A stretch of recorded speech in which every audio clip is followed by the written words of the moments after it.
What's going on, people? Welcome back to Curtis Shaw TV, back with another live transfer update video here from, well, a very rainy and windy Singapore today, people. Yeah, the weather's changed drastically, but anyway, we're here.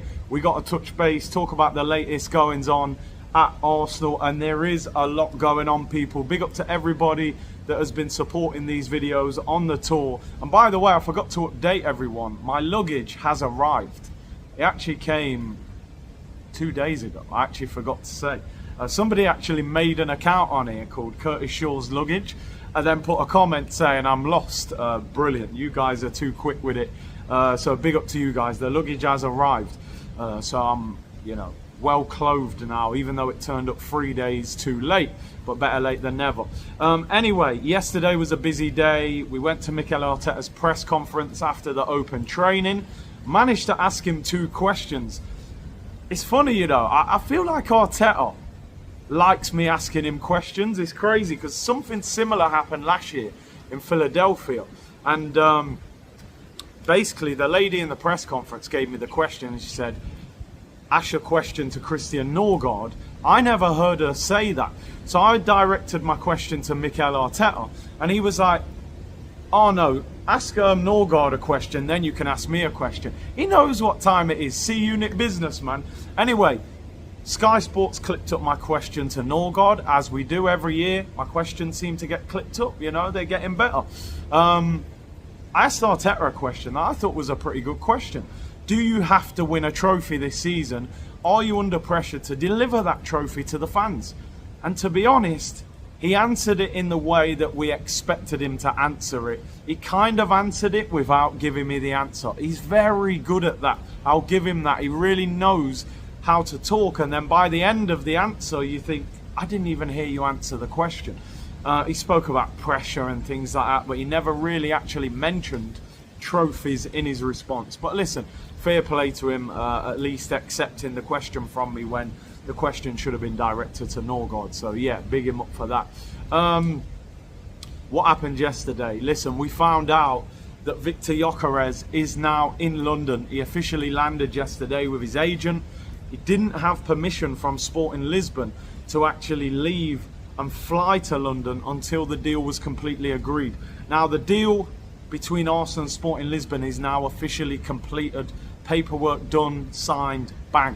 All that needs to happen now is the medical, and then he will be an official Arsenal player. Apparently the medical was started yesterday, gonna be completed sometime today. Then he will fly over here to join the Arsenal squad as Mosquera did.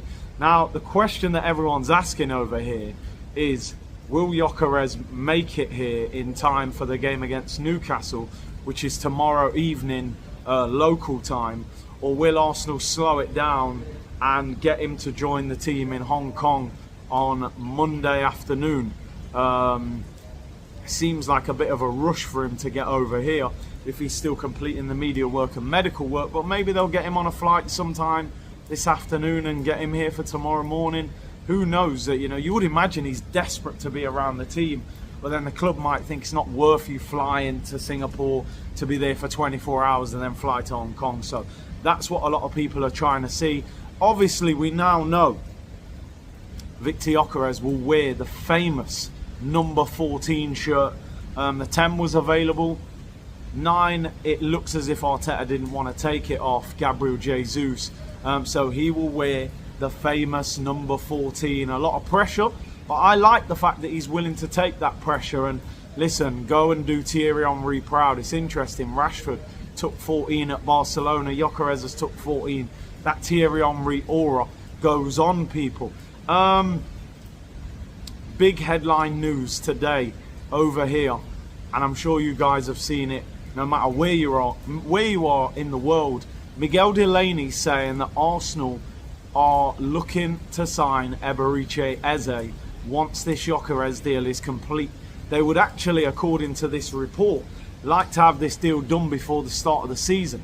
Now, it's believed that Arsenal, they're intent now on selling some players.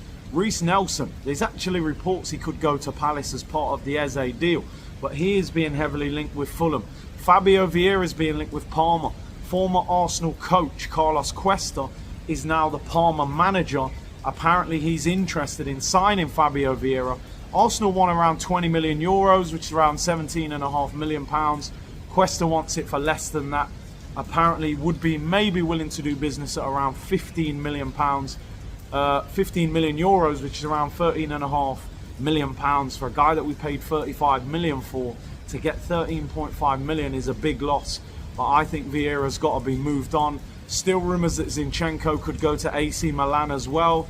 They've obviously sold Theo Hernandez to Saudi, and they're looking for a left back, but there is a problem regarding wages. Arsenal definitely need to sell. Sambi Lokonga is another player that the club are looking to sell as well.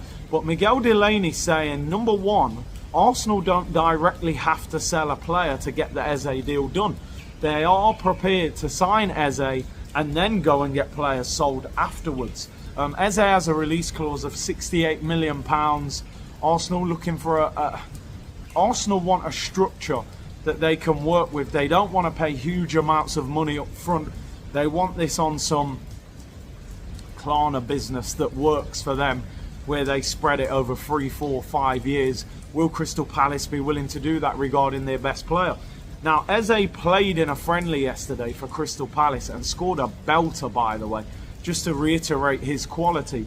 What was very interesting, Crystal Palace announced their new away kit yesterday, this new gold kit, which they've said gold because they won the FA Cup trophy last year, and Eze was not in the video. When they released the new home kit, Eze was not in the pictures. They released their new away kit video, Eze was not in the video. And let's be honest, Eze is Crystal Palace's best player. He's not in the away kit video, he's not in the home kit photo shoot. I don't know, am I doing too much here? You know, it sounds very strange for a club to bring out two kits and your best player is not involved in any of the announcement videos. So yeah, very, very interesting there. We went out to an event last night. It was really good actually, and there's a lot of people over here in Singapore at the moment. Obviously Arsenal are over it. Newcastle are in the same hotel as us. We saw a few of the Newcastle players and coaches yesterday. Shay Gibbons over here, I think he's an ambassador for the club. We saw Anthony Gordon and Livramento in the lift. Didn't really speak to them, just said hello. Gordon's actually being linked with Arsenal and Liverpool at the moment, which is interesting. Obviously Isak is not over here, and we spoke to a few of the Newcastle staff, and they all seem to be like, without giving too much away, they were like, look, we think Isak's probably going to leave. What is interesting is it seems like he's going to go to Liverpool, which is just crazy to think they could have Verts, you know, Isak and Salah. But there are reports today saying that Al Hilal have offered Isak £600,000 a week and are willing to pay £150 million. Would be interesting if Isak went to Saudi. Obviously Newcastle are owned by Saudi owners as well. We went to an event last night, and as I was saying, there's a lot of people over it. Newcastle are over it. Obviously Arsenal ambassadors are over it. So we saw Gilberto Silva out last night, real legend, former Invincible. There's the Masters series is going off over here, like 7-a-side, ex-players of clubs. So there's West Ham ex-players out here, Nottingham Forest, Leicester City, so a lot of those guys are around. Hashtag United are over here, so PK Humble was out with us last night, a few of the other guys from Hashtag. So there's loads of people over here and footballing people over here at the moment. I'm going to be honest, you know me, I always talk openly to the community.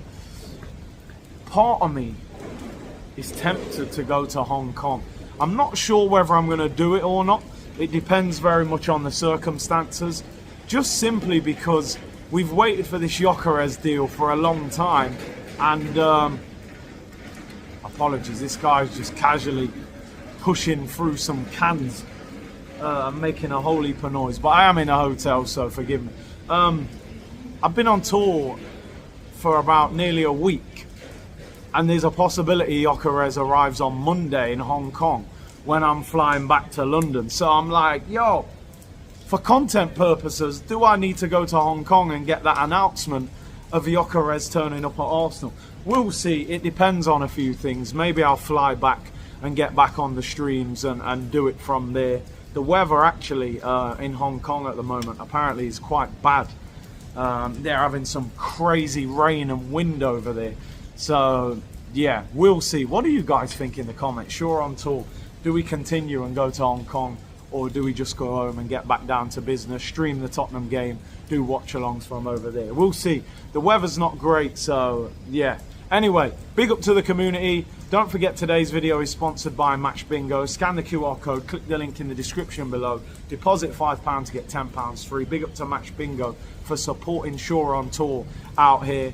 And the luggage is back, people. We're at a meet and greet today at the Sides restaurant over here in Singapore. So if you're about, get to that. If not, hopefully I'll be back, put out some more content later today. Hit the like button and subscribe. Numbers are flying up. We're hunting down that 100k. Big up to everyone locked in. Shore on Tour business. C-Unit business. I'll see you all soon, people. Bless.